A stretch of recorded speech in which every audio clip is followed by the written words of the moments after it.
when the Pentecostal people went up into the Pentecost. They were just man when they went up there. But all of a sudden, while they were up there, they were scared. They had the windows closed, the doors closed. They were afraid of persecution. Quando as pessoas pentecostais foram para o Pentecostes, eram apenas homens quando subiram ali. Porém, subitamente, enquanto estavam ali em cima, estavam com medo.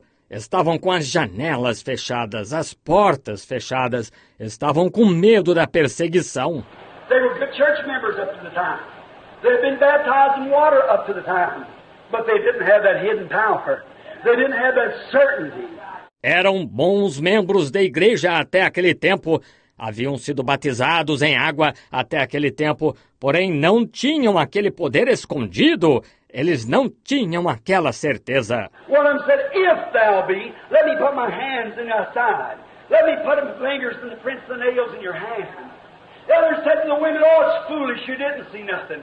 Um deles disse, se tu és, deixa-me colocar as minhas mãos no teu lado. Deixa-me colocar os meus dedos nas marcas dos pregos em tua mão.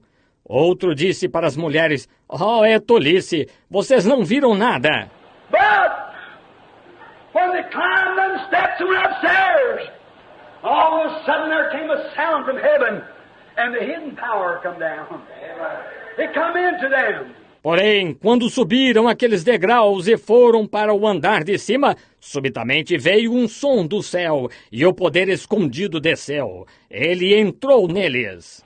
Afterwards they were out in the street rejoicing and praising God, preaching the gospel, glorifying God. They had hidden powers. They had powers the world knew nothing about. Em seguida, eles saíram na rua, regozijando e louvando a Deus, pregando o evangelho, glorificando a Deus. Eles tinham poderes escondidos. Eles tinham poderes a respeito dos quais o mundo nada conhecia.